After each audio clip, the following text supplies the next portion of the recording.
Assalamualaikum warahmatullahi wabarakatuh. Apa kabar kalian? Semoga selalu sehat ya. Hari ini kita ketemu lagi di pelajaran Bahasa Indonesia. Kali ini kita akan melanjutkan materi kita yang sebelumnya mengenai teks prosedur. Sebelum kita mulai pembelajaran, jangan lupa berdoa terlebih dahulu ya.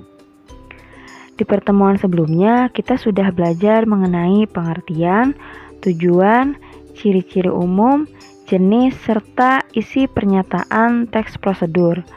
Untuk itu, kita lanjut ke topik selanjutnya, yaitu struktur serta kaidah kebahasaan teks prosedur. Adapun struktur teks prosedur itu dibagi menjadi 3. Yang pertama adalah tujuan. Tujuan adalah pengantar umum sebagai penanda apa yang akan dibuat atau dilakukan dan motivasi dalam melakukannya. Yang kedua adalah tahapan, berisi langkah melakukan sesuatu dengan urut secara bertahap. Kemudian yang ketiga adalah penutup, di mana berisi penekanan pada keuntungan dan ucapan selamat melakukan sesuatu. Kemudian ada 4 kaidah kebahasaan, yaitu kalimat imperatif, kalimat deklaratif dan interrogatif, kata teknis, serta konjungsi temporal. Kaidah kebahasaan yang pertama adalah kata kerja imperatif, yaitu kalimat yang mengandung perintah. Kalimat ini dibentuk oleh akhiran kan, i, dan lah. Contoh katanya nih, bentuk dasar, pasti. Kemudian imbuhannya atau partikelnya adalah kan, maka bentuk katanya adalah pastikan. Kemudian tunjuk, maka diberi imbuhan kan dan merupakan bentuk kata dari tunjukkan.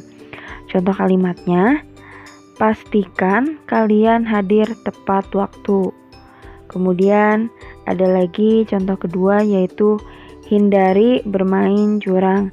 Hindari itu merupakan kata dasar dari hindar, diberi imbuhan i dan kemudian menjadi sebuah kata hindari. Yang kedua adalah kalimat deklaratif dan interrogatif. Kalimat deklaratif adalah kalimat yang berisi pernyataan. Kalimat ini bertujuan untuk memberikan informasi. Contohnya, pizza adalah makanan khas Italia. Sedangkan kalimat interrogatif adalah kalimat yang berisi pertanyaan. Contohnya, kenapa kamu menangis? Kalian pasti sudah tahu kan perbedaannya, di mana deklaratif diakhiri dengan tanda titik, sedangkan interrogatif diakhiri dengan tanda tanya. Lanjut, yang ketiga adalah kata teknis. Kata teknis adalah kata yang memiliki makna khusus yang terkait dengan bidang keilmuan atau keahlian tertentu.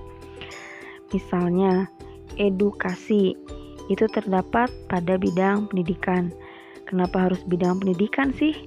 Karena kata edukasi itu tidak pernah berkaitan dengan bidang memasak, teknologi, dan yang lain-lainnya.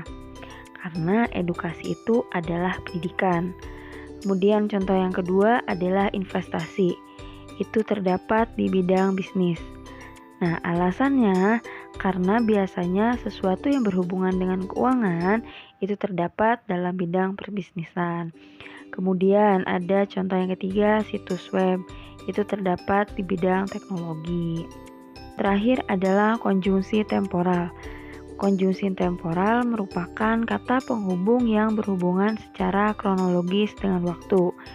Misalnya, setelah ini, kemudian, lalu, sesudah itu, selanjutnya, sebelum itu, dan lain-lain yang berhubungan dengan waktu.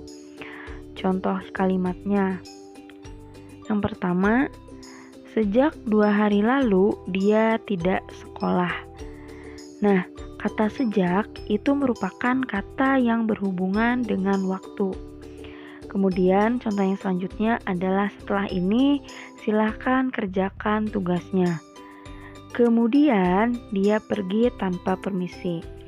Nah, kata-kata yang dicetak tebal merupakan kata yang berhubungan dengan waktu kronologis atau sebuah peristiwa.